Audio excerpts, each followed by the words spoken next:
live, and so I kept putting it off. So today you're going to get to see Flip Chart Friday. For those that just joined, welcome to Flip Chart Friday. I'm Stephen Christopher with Sequus. So today we're going to talk about why do I have to rebuild my website. We get this question a lot.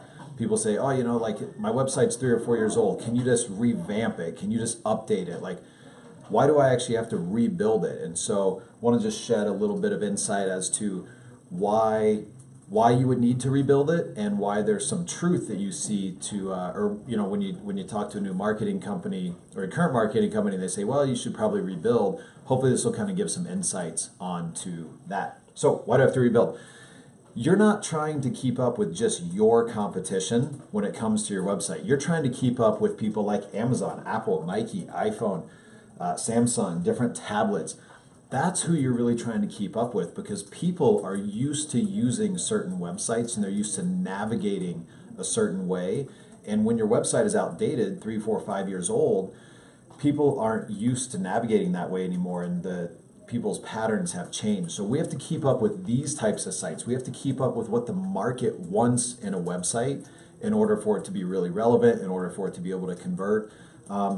And then we also have to keep up with the platforms, right? So if you just built a website 5 years ago, the iPhone, I don't even know what it was 5 years ago, like iPhone 5 or 4 or something like that, that phone is so much different than the new iPhone 8 or the iPhone X.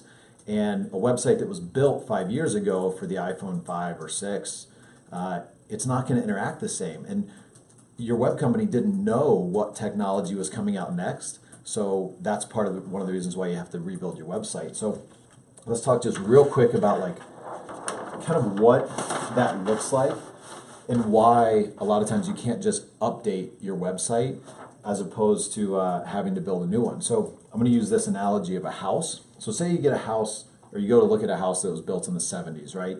You have these like multi-level, the whole like 2 or 3 stairs here that goes into this room. It has 2 or 3 stairs there. You got small little rooms, you have low ceilings, you have the infamous shag carpet, which everybody had back then. And so if you went and looked at a house that was built in the 70s, it's probably not going to be exactly what you want today.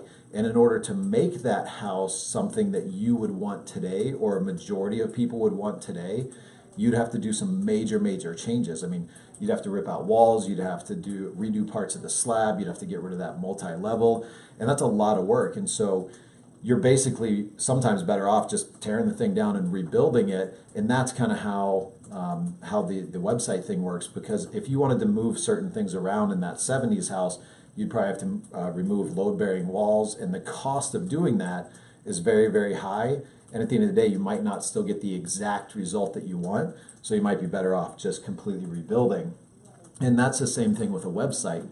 The structure that your website was built on 5 years ago probably can't sustain what is best practices today to keep up with the way that people are used to searching now, and used to navigating, and used to interacting with websites. So you're going to have to rebuild. And there's a little bit of a technical side from an SEO standpoint, search engine optimization, is that the way Google indexes sites now and the way that Google's algorithm works has changed. That algorithm has changed. And so one of the things now, for example, is that site load time is so much more important than it used to be. And a lot of the older platforms can't support a 1, 2, 3 second load time like Google wants, because the infrastructure is just not there. So hopefully that's some of the basics on why do I need to rebuild my website. Hopefully that answers some of the questions that you guys may have about, why is everybody telling me I got to rebuild? Why can't I just revamp what I have? If you have any additional questions about this, shoot them down in the comments below. Be happy to answer them. As always, we're, our phone line and our door, phone line, I don't know why I said that. Our door is always open, so we love talking about this stuff. So if you ever have questions, by all means, give us a call, or like I said, post it in the comments, and I'll be happy to answer those questions for you. Thanks a lot. Have an awesome day.